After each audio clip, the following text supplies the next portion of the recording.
ഒരു ആരോഗ്യമുള്ള അമ്മ ഒരു കുഞ്ഞിനെ പ്രസവിക്കുന്നു, അല്ലെങ്കിൽ ഒരു ആരോഗ്യമുള്ള കുഞ്ഞ് എന്ന് പറയുന്നതൊക്കെ 10 മാസം, അല്ലെങ്കിൽ ആ കുഞ്ഞിൻ്റെ ബർത്ത് വെയ്റ്റ് എന്ന് പറയുന്നത് ഒരു 2.5 to 3.5 ഇങ്ങനെ പറയാറുണ്ട്. പക്ഷേ ഈ ഒരു ഭാഗ്യം എല്ലാ അമ്മമാർക്കും അല്ലെങ്കിൽ എല്ലാ കുഞ്ഞുങ്ങൾക്കും കിട്ടണമെന്നില്ല. മാസം തികയാതെ പ്രസവിക്കുന്ന അമ്മമാരുണ്ട്, വെയിറ്റ് കുറവുള്ള കുഞ്ഞുങ്ങളും ജനിക്കാറുണ്ട്. ഇവർക്ക് പിന്നീട് എന്തെങ്കിലും പ്രശ്നങ്ങൾ ഉണ്ടാവുന്നുണ്ടോ? അവരെ എങ്ങനെയാണ് തിരിച്ച് ജീവിതത്തിലേക്ക് കൊണ്ടുവരാൻ നമുക്ക് സാധിക്കുന്നത്? ഇന്ന് നമ്മളോടൊപ്പം സംസാരിക്കാനുള്ളത് മുൻ ആരോഗ്യ സർവകലാശാല വൈസ് ചാൻസലറും നിംസ് സ്പെക്ട്രത്തിൻ്റെ ഡയറക്ടറുമായ doctor and professor MKC Nair. Sir, welcome to the show. Sir, ഞാനിപ്പോൾ പറഞ്ഞതുപോലെ തന്നെ എല്ലാ അമ്മമാർക്കും അങ്ങനെ ഒരു ഭാഗ്യം ലഭിക്കാറില്ല. ഒരു ആരോഗ്യമുള്ള കുഞ്ഞ് ഇപ്പോഴത്തെ കാലഘട്ടത്തിൽ വളരെ ചുരുക്കം തന്നെയാണ്. എന്താണ് ഡോക്ടറിന് പറയാനുള്ളത്? നമ്മളെപ്പോഴും പറയും കാലത്തിനൊട്ട് നമ്മളും മാറണമെന്ന്. അതെ അതെ. ഞാൻ കുഞ്ഞായിരിക്കുമ്പോൾ അല്ലെങ്കിൽ പഠിക്കുന്ന സമയത്ത് 7 മാസത്തിന് മുമ്പ് പ്രസവിക്കുന്നത് ഓൾമോസ്റ്റ് ഇല്ല എന്ന് പറയും, അബോർഷൻ എന്നങ്ങ് പറയും. 1000 ഗ്രാമിന് താഴെയാണെങ്കിൽ അത് എഗെയിൻ അബോർഷനാണ്, രക്ഷപ്പെടത്തില്ല എന്നാണ് നമ്മുടെ ഒരു സങ്കല്പം.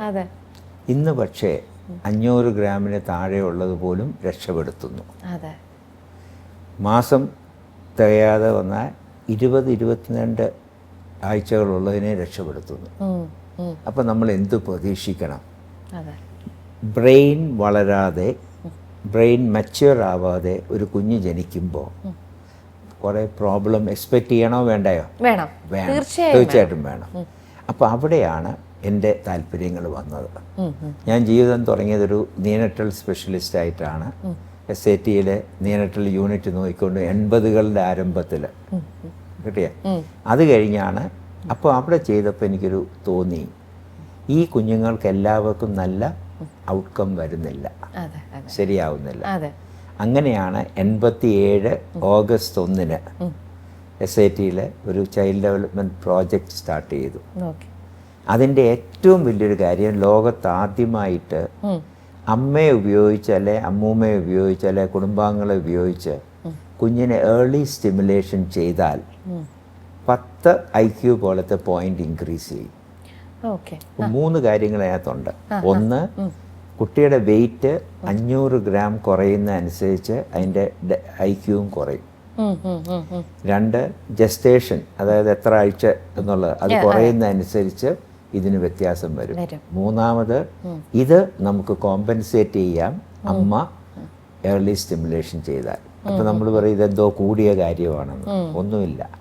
പണ്ട് അമ്മൂമ്മമാർ വീട്ടിൽ ചെയ്തുകൊണ്ടിരുന്ന ഒരാളുടെ കയ്യിൽ നിന്ന് മറ്റേ ആളുടെ കയ്യിലേക്ക് ഓരോരുത്തർ ചിരിപ്പിക്കും, കളിപ്പിക്കും, ഇക്കിളിയിടും, ബഹളം ഉണ്ടാക്കും, ആട്ടും താട്ടും എല്ലാം. ഇത് തന്നെയാണ് ഏർലി സ്റ്റിമുലേഷൻ. പഞ്ചേന്ദ്രിയങ്ങളെ സ്റ്റിമുലേറ്റ് ചെയ്യുക. അപ്പം നമ്മൾ ചെയ്തത് എങ്ങനെയാണെന്ന് വെച്ചാൽ, അമ്മ ഹോസ്പിറ്റലിൽ വരുമ്പോൾ ഇതെല്ലാം കാണിച്ചു കൊടുക്കും. എന്നിട്ട് വീട്ടിൽ പോയി ചെയ്യാൻ പറയും. തിരികെ വരുമ്പോൾ അയ്യോ നന്നായിട്ട് ചെയ്തിട്ടുണ്ടോ, നോക്കട്ടെ എങ്ങനെയൊക്കെ ചെയ്തു എന്ന് അറിയട്ടെ എന്നും പറഞ്ഞ് ഇനി അവർ മോശമായിട്ട് ചെയ്താലും ഒന്നും പറയില്ല, എൻകറേജിങ് ആയിട്ട് പറയും. അപ്പോൾ ഇനി അഥവാ ഇച്ചിരി മോശമാണെങ്കിൽ മറ്റമ്മമാരെ കൊണ്ട് സഹായിക്കാൻ പറയും. അപ്പോൾ ആ വരുന്ന ദിവസം ഇതെല്ലാം പഠിച്ചിട്ട് പോവും. അടുത്ത മാസം വരുമ്പോൾ അവർ നന്നായിരിക്കും. കിട്ടിയ അതാണ് ഏർലി സ്റ്റിമുലേഷൻ. അപ്പോൾ ഇത് എല്ലാ കുട്ടികളുടെയും ജന്മ അവകാശമാണ്. ഞാൻ എടുത്തു പറയാണ്, ജന്മ അവകാശമാണ്. കാരണം 10 IQ പോയിന്റ് ഡെവലപ്മെന്റ് കോഷ്യന്റ് ആണ് 10 പോയിന്റ് ബെയ്ലി സ്കെയിലിൽ കൂടുമെന്ന് പ്രൂവ് ചെയ്തിട്ടുണ്ട്. ഏറ്റവും നല്ല റിസർച്ച് മെത്തഡോളജി. അപ്പോൾ ഇനി ഒരു കുട്ടിക്ക് ഇത് കിട്ടാതിരുന്നാൽ കഷ്ടമാണ്. ഇനി അത് പ്രാക്ടിക്കലായിട്ട് എടുക്കുമ്പം കുറച്ചുകൂടെ ഞാൻ പറയാം. അതായത് തൂക്കം കുറഞ്ഞൊരു കുട്ടി ജനിച്ചു കഴിഞ്ഞാൽ ഇത് NICU കിടക്കുമല്ലോ, നിയോനറ്റൽ ഇൻറ്റൻസീവ് കെയർ യൂണിറ്റ്. പോകുന്നതിന് മുമ്പ് ഒരു അൾട്രാസൗണ്ട് ചെയ്യണം, തലയുടെ ഒരു അൾട്രാസൗണ്ട് ചെയ്യണം. ഒരു MRI ആവശ്യമില്ല, വെരി വെരി റെയറായിട്ട് മതി. ഈ അൾട്രാസൗണ്ട് എന്ത് കാണിക്കും? നമ്മൾ തേങ്ങ എടുത്ത് ഇങ്ങനെ കരിക്കിങ്ങനെ മുറിച്ചാൽ വെള്ളം കാണും നടുക്ക്, അതിൻ്റെ മണ്ടയ്ക്ക് ഒരു ഉണ്ട്, തേങ്ങയുടെ ഒരു ലൈൻ കാണും, പിന്നെ തൊണ്ട് കാണും. ഇതുപോലെ തന്നെയാണ് നമ്മൾ തല ഇങ്ങനെ എടുത്താലും. വെൻട്രിക്കിൾ എന്ന് പറഞ്ഞ് വെള്ളം കെട്ടിയിരിക്കുന്ന CSF ഇരിക്കുന്ന സ്ഥലമുണ്ട്, അതിൻ്റെ ചുറ്റും ഒരു ഏരിയ ഉണ്ട്, പെരി വെൻട്രിക്കിൾ. പെരി എന്ന് വെച്ചാൽ അറൗണ്ട്. ഇവിടെയാണ് ഡാമേജ് വരുന്നത്. ഓക്കെ. അപ്പോൾ ആ ഡാമേജ് അൾട്രാസൗണ്ട് നീറ്റായിട്ട് കാണാൻ പറ്റും. അപ്പോൾ ആ ഡാമേജിനെ നമുക്ക് എങ്ങനെ അത് കണ്ടാൽ ആക്ഷൻ തുടങ്ങണം. ഓക്കെ, ചെയ്തു തുടങ്ങണം. യുദ്ധപ്രഖ്യാപനമാണ് ആ അൾട്രാസൗണ്ട് എന്ന് പറഞ്ഞാൽ യുദ്ധപ്രഖ്യാപനമാണ്. പിന്നെ യുദ്ധത്തിന്റെ രീതിയിൽ തന്നെ കാര്യങ്ങൾ ചെയ്യണം. ഓക്കെ, സഡൻ ആയിട്ട് തന്നെ പിന്നെ തുടങ്ങും. ഞാൻ എക്സാമ്പിൾ പറയാം. ചെയ്തില്ലെങ്കിൽ കാലിലേക്ക് പോകുന്ന ബ്ലഡ് സർക്കുലേഷൻ അല്ല, ബ്ലഡ് അല്ല, നെർവ്സ് ആണ് ഇതിന്റെ ചുറ്റും പോകുന്നത്. ഓക്കെ. അതിന് ഡാമേജ് വന്നാൽ കുട്ടിയുടെ കാല് ഇങ്ങനെ ആയിപ്പോവും, ക്രോസ് ആയിപ്പോവും, ആണല്ലോ. അപ്പം എന്തുകൊണ്ട് വരുത്തണം? നമുക്കറിയാം ഇത് വരുമെന്ന്. ഇത് ആദ്യമായിട്ട് ചെയ്തത് എവിടെ തുടങ്ങാൻ കാര്യം, മൂന്നാറിൽ വെച്ച് ഞങ്ങളുടെ ഒരു കോൺഫറൻസിൽ അന്നത്തെ ഹെൽത്ത് സെക്രട്ടറി വന്നിരുന്നു. അപ്പം ഞാൻ ഒരു ചെറിയ ട്രിക്ക് ഉപയോഗിച്ചു. 5 ഇങ്ങനെയുള്ള കുട്ടികളെ കൊണ്ട് പൂ കൊടുപ്പിച്ചു. അപ്പോൾ അവരിങ്ങനെ നടന്നാണ് കയറുന്നത്. അവരോട് സംസാരിച്ചപ്പോൾ നല്ല സ്മാർട്ട് പിള്ളേർ. അപ്പോൾ സെക്രട്ടറി എൻ്റെ ചോദിച്ചു, എന്താ ഇവർ ഇങ്ങനെ ആയിപ്പോയേ? ഞാൻ സാർ നമ്മളൊന്നും ചെയ്യാത്തതുകൊണ്ട്. അതാണ് എല്ലാ താലൂക്ക് ഹോസ്പിറ്റലും അൾട്രാസൗണ്ട് മെഷീൻ വരാനുള്ള ഒരു കാരണം. എല്ലാതാന്ന് പറയുന്നില്ല, ഒരു കാരണം. ഹി വാസ് കൺവിൻസ് അങ്ങനെ ഒരു സംഭവം ഉണ്ടെന്നുള്ളത്. ഏർലി സ്റ്റിമുലേഷൻ നമ്മൾ ചെയ്യാൻ തുടങ്ങി. അത് പക്ഷേ അൺഫോർച്ചുനേറ്റ്ലി നമ്മുടെ DICയിലൊന്നും അല്ലെ ഡിസ്ട്രിക്ട് ഏർലി ഇൻ്റർവെൻഷൻ സെൻറ്ററിൽ ഇത്ര കൊച്ചു കുഞ്ഞുങ്ങളെ നോക്കാനുള്ള കപ്പാസിറ്റി ഉള്ള ആരുമില്ല. അവരൊക്കെ വലിയ എക്സ്പേർട്സാണ്, പക്ഷെ വലിയവരെ നോക്കാൻ. നമ്മൾ പൈസാറിൻ്റെ ഒക്കെ കഥ ഇപ്പോഴും പറയുമല്ലോ. പൈസാറൊക്കെ എന്നെ നോക്കാനും എൻ്റെ അച്ഛനെ നോക്കാനും ഒക്കെ ഉള്ള ആളാണ്. നവജാത ശിശു വരുമ്പോൾ ന്യൂനറ്റോളജി സ്പെഷ്യലിസ്റ്റ് ഉണ്ട് എന്ന് പറഞ്ഞ പോലെ ഒരു ഗ്രൂപ്പ് നമുക്കുണ്ട്. അതാണ് ചൈൽഡ് ഡെവലപ്മെൻറ്റ് സെൻറ്ററിൽ ഡെവലപ്മെൻറ്റൽ തെറാപ്പീസ് എന്ന് പറയുന്നത്. അവർ 95 മുതൽ അവർ ചെയ്യുന്നുണ്ട്. അവരെന്താ ചെയ്യുന്നതെന്ന് വെച്ചാൽ, ഇപ്പോൾ കാലിൻ്റെയാണ് പ്രശ്നമെങ്കിൽ നമ്മൾ അമ്മയോട് ഒറ്റ കാര്യം പറഞ്ഞാൽ മതി, പ്രോബ്ലം ഒക്കത്തെടുക്കുക. കാലിങ്ങനെ ക്രോസ് ചെയ്യുന്ന മാറ്റാൻ അമ്മ ഒക്കത്തെടുക്കുക. ഒക്കത്തെടുക്കുമ്പോൾ തന്നെത്താനെ അകന്നു പോകും, പാദം ഇങ്ങനായി പോകും. അത് നമ്മൾ മാറ്റാൻ ശ്രമിച്ചാൽ കുഞ്ഞു കിടന്ന് കീറി വിളിക്കും. അപ്പോൾ എന്ത് ചെയ്യണം? ഒക്കത്തെടുത്താൽ മതി. അല്ല, അതൊന്ന് ഒക്കത്തെടുക്കുമ്പം ആ മുട്ട് വളഞ്ഞിരിക്കും. അത് നമ്മുടെ പ്രസവം കഴിഞ്ഞ് വയറിച്ചിരി വലുതായിരിക്കുമല്ലോ. അപ്പോൾ അവിടെ അതിൻ്റെ മണ്ടയ്ക്ക് വെച്ച് ഇങ്ങനെ ബും ബും ഒന്ന് കളിച്ചാൽ അപ്പോൾ കുഞ്ഞെന്തോ വിചാരിക്കും അമ്മയും കുഞ്ഞും കൂടെ കളിക്കുകയാണ്. പക്ഷെ ആക്ച്വലി നമ്മൾ ചെയ്യുന്ന മുട്ട് വളഞ്ഞു പോകാതിരിക്കാൻ നോക്കുകയാണ്. മൂന്നാമത്തെ പാദം ഇങ്ങനെ ആയാൽ അമ്മ ഇങ്ങനെ കൈകൊണ്ട് ചെയ്തുകൊണ്ടിരുന്നാൽ മതി. ഊണൊക്കെ കഴിഞ്ഞ് അയലത്തുകാരുമായിട്ട് കുശലം പറയുകയാണെങ്കിലും കൈ ഇവിടെ ഇരിക്കണം.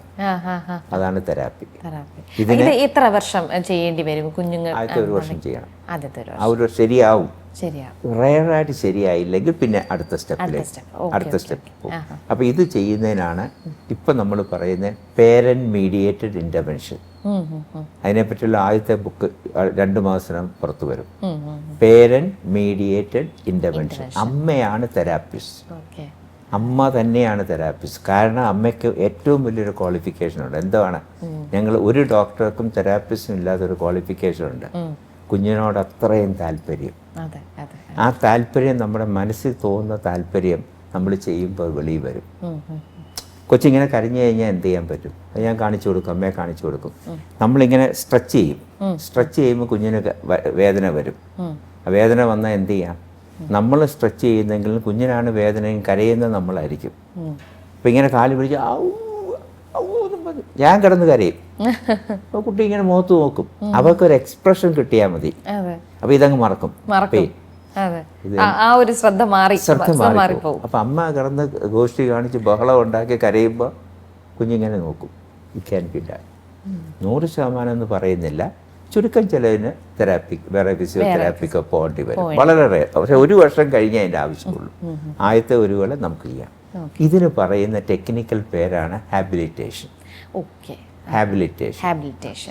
ഇത് ഈ കാലിൻ്റെത് മാത്രമേ ഉള്ളൂ. ഞാൻ ഇതുവരെ പറഞ്ഞത് ഒരു എക്സാമ്പിളാണ്. ഇതുപോലെ ഒരുപാട് എക്സാമ്പിളുണ്ട്. അപ്പോൾ ഡോക്ടർ പറയുന്നതനുസരിച്ച് നോക്കിക്കഴിഞ്ഞാൽ നമുക്കിപ്പോൾ ഒരു 7 മന്തിൽ ജനിക്കുന്നതായിരുന്നാലും അല്ലെങ്കിൽ തൂക്കം കുറഞ്ഞ കുട്ടികളെ ആയിരുന്നാലും തിരിച്ച് ജീവിതത്തിലേക്ക് കൊണ്ടുവരാം. കണ്ണിന് പ്രോബ്ലം വരാം. അപ്പോൾ കണ്ണിന് പ്രത്യേക പരിശോധന ആവശ്യമാണ്. അത് ഏർലി സ്റ്റേജിൽ തന്നെ പക്ഷെ നമ്മൾ കണ്ടുപിടിക്കണം അല്ലേ? ജനിച്ചോണം. ഇപ്പം നമ്മളിവിടെ ചെയ്യുന്ന നഴ്സറിയിൽ ഡിസ്ചാർജ് ചെയ്ത് നേരെ ഇവിടെ വരും ചെവി നോക്കാൻ. OAE എന്ന് പറയും. കണ്ണിന് പരിശോധന വേണം. അതുപോലെ തന്നെ വേറെ ന്യൂറോളജിക്കൽ പ്രോബ്ലം ഇല്ല എന്ന് ഉറപ്പ് വരുത്തണം. എന്നിട്ട് നമ്മൾ പ്രോബ്ലം ഉണ്ടാവാൻ വെയിറ്റ് ചെയ്യാതെ ഒറ്റ വാക്കി പറഞ്ഞാൽ ഇങ്ങനെ ഡാമേജ് വരുന്നതിന് ഇമ്പയർമെൻ്റ് എന്ന് പറയും.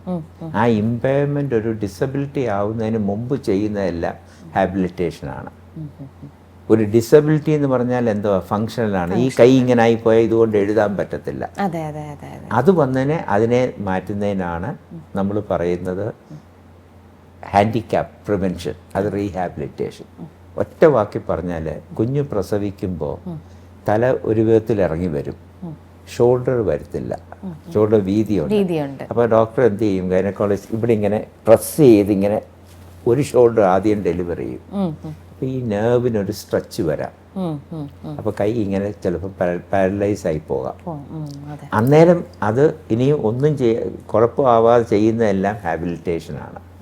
പക്ഷെ ഒരിക്കൽ ഇങ്ങനെ ആയിപ്പോയാൽ മനസ്സിലായില്ലേ, ഈ കുട്ടി വലുതാവുമ്പോൾ എന്ത് വരും, കൗമാരത്തിലെത്ത് കോളേജിൽ പോകുമ്പോൾ എന്ത് പറ്റും, എന്തൊക്കെ ചെയ്താലും ഈ വലത്തെ ഷോൾഡർ തേമ്പിയിരിക്കും. അപ്പോൾ കോളേജിൽ ചെല്ലുമ്പോൾ അവിടെ കുട്ടിയുടെ മുഖത്തല്ല നോക്കുന്നത്, എല്ലാവരും ആ കൈ തേമ്പിയ കുട്ടിയുണ്ടല്ലോ എന്നേ പറയത്തുള്ളൂ. ഇത് ഹാൻഡിക്യാപ്പാണ്, ഇത് സോഷ്യലാണ്. ഇതെങ്ങനെ നമുക്ക് തടയാൻ പറ്റും?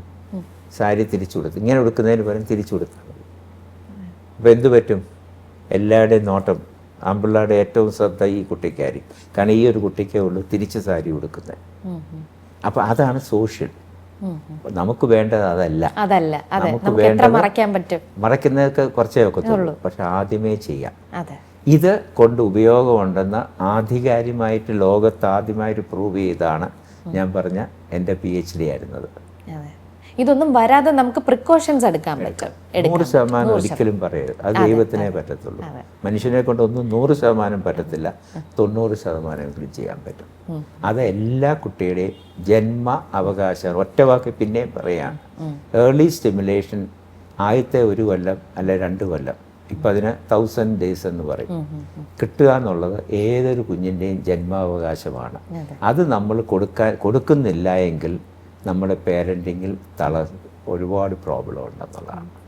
പക്ഷേ എങ്ങനെ ജനിക്കുന്ന കുട്ടികൾക്കായിരുന്നാലും അമ്മമാർ അത്രയും ദൃഢത ഉണ്ടാവണ്ടേ, ആ ഒരു മനസ്സിന്റെ ഒരു ദൃഢത? അതിന് വളരെ സിമ്പിളായിട്ടുണ്ട്. നമ്മൾ അമ്മയ്ക്ക് കൊടുക്കുന്നൊരു കാർഡുണ്ട് ഡിസ്ചാർജിൽ, അതിലെഴുതിയേക്കും 2 മാസമാകുമ്പോൾ മുഖത്ത് നോക്കി ചിരിക്കണം, 4 മാസമാകുമ്പോൾ കഴുത്തുറയ്ക്കണം, 8 മാസമാകുമ്പോൾ ഇരിക്കണം, 1 വയസ്സാകുമ്പോൾ നിൽക്കണം. മതി, ഇത് അമ്മയ്ക്ക് ചെയ്യാമല്ലോ. ഇത് ഏതെങ്കിലും നേരത്തെ ചെയ്യാൻ പറ്റിയില്ലെങ്കിലും ഏതെങ്കിലും താമസം ഉണ്ടെങ്കിൽ immediately go to the doctor. Okay, 1 വയസ്സിനകത്ത് വെച്ച് 1 വയസ്സിനകത്ത് എല്ലാം പിക്കപ്പ് ചെയ്യും. ഓക്കെ, അതിലെന്തെങ്കിലും ഒരു ഡിലേ വന്നു കഴിഞ്ഞാലും നമുക്ക്. പിന്നെ ഒരു കാര്യം കൂടെ ഉണ്ട്, 1 വയസ്സ് കഴിയുമ്പോഴായിരിക്കും അവർക്ക് ADHD എന്നൊക്കെ പറഞ്ഞ attention deficit, lack of executive function എന്ന് പറയും. അവൻ്റെ കാര്യപ്രാപ്തി ഇല്ലാതെ വരാം, ബുദ്ധിമാന്ദ്യം വരാം, പിന്നീട് പഠന വൈകല്യം വരാം. ഇതെല്ലാം തുടങ്ങുന്നത് ഇവിടെയാണ്. അപ്പം ഞാൻ ന്യൂ ബോൺ സ്പെഷ്യലിസ്റ്റ് ആയിരുന്നുകൊണ്ടാണ് ഇത്രയും കൊല്ലം ഫോളോ ചെയ്തത്. അപ്പം ഞാൻ ഫോളോ ചെയ്ത കുട്ടികൾക്ക് ഇപ്പം 40 വയസ്സായി. SAT ജനിച്ച കുട്ടികളെ ഇപ്പം 40 കൊല്ലമായിട്ട് ഫോളോ ചെയ്യുന്നുണ്ട്. അവരെല്ലാവരും എല്ലാവരും എന്ന് പറയാനൊക്കത്തില്ല, പക്ഷെ നല്ലൊരു ശതമാനം. അപ്പോൾ അതാണ് നമ്മുടെ അടുത്ത സബ്ജക്റ്റിലേക്ക് വരുന്നത്. ഹാബിലിറ്റേഷനെ കുറിച്ചായിരുന്നു നമുക്ക് ഡോക്ടർ MKC നായർ പറഞ്ഞു തന്നത്. എന്തായാലും അടുത്തൊരു കണ്ടന്റുമായിട്ട് വീണ്ടും എത്താം. Thank you doctor. Thank you so much.